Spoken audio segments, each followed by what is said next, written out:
আসসালামু আলাইকুম বন্ধুরা, সবাই কেমন আছেন? আমি আজকে একটু বাহিরে যাব, এই জন্য দুপুরের রান্নাতে আমি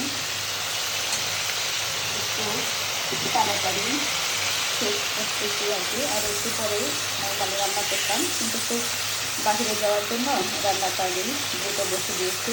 তো আমি এখানে মিষ্টি কুমড়া রান্না করতেছি গরুর মাংস দিয়ে।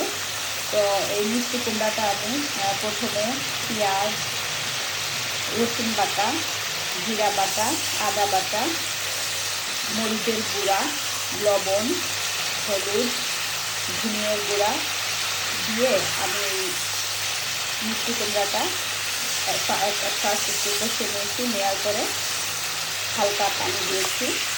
আর আপনারা সবাই হয়তো বা জানেন যে মিষ্টি কুমড়া কিন্তু সিদ্ধ হতে বেশি টাইম লাগে না। তো আমার অলরেডি এটা হয়ে গেছে। আমি এখন এর সাথে অ্যাড করবো হচ্ছে আপনার গরুর মাংস। যেহেতু আমি বলছি এটা আমি গরুর মাংস দিয়ে রান্না করবো। আমি এইদিকে আপনার গরুর মাংস একটা ইয়েতে বসাইছিলাম কড়াইয়ে। তো আমার গরুর মাংসটাও হয়ে এসেছে। আমি এখন ওই মিষ্টি কুমড়ার সঙ্গে গরুর মাংসটা দিয়ে দিব। আপনারা এটা খেয়ে দেখবেন, এটা অনেক মজার একটা খাবার। হয়তো আপনারা সবাই পছন্দ করেন না, কিন্তু একদিন চেষ্টা করে দেখবেন, খুব ভালো লাগবে। কারণ গরুর মাংস দিয়ে মিষ্টি কুমড়াটা সত্যি খুব সুস্বাদু খাবার। আপনারা একটু বাসায় একটু ট্রাই করে দেখবেন, মজা লাগবে। তো আমি মাংস দিব।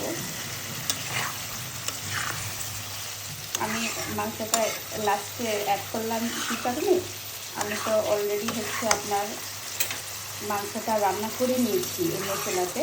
এই জন্য আমি জাস্ট এটা হওয়ার আগ দিয়ে আমি মাংসটা শুধু দিয়ে দিলাম। আর মাংসখানে আমি রান্না করেছিলাম।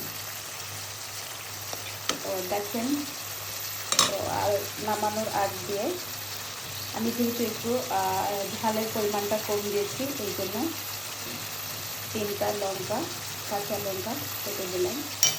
কাঁচা লঙ্কা দিলে কি একটা অন্যরকম স্মেল আসে। রান্নার ঠিক 5 মিনিট আগেও দিতে পারেন বা 10 মিনিট আগেও দিতে পারেন। দিয়ে একটু ঢাকনা দিয়ে ঢেকে রাখবেন। দেখবেন এটার কাঁচামরিচের যে একটা মানে ঘ্রাণ, এটার যে আলাদা একটা স্মেল আছে, এই স্মেলটা খুব ভালো লাগে আর কি।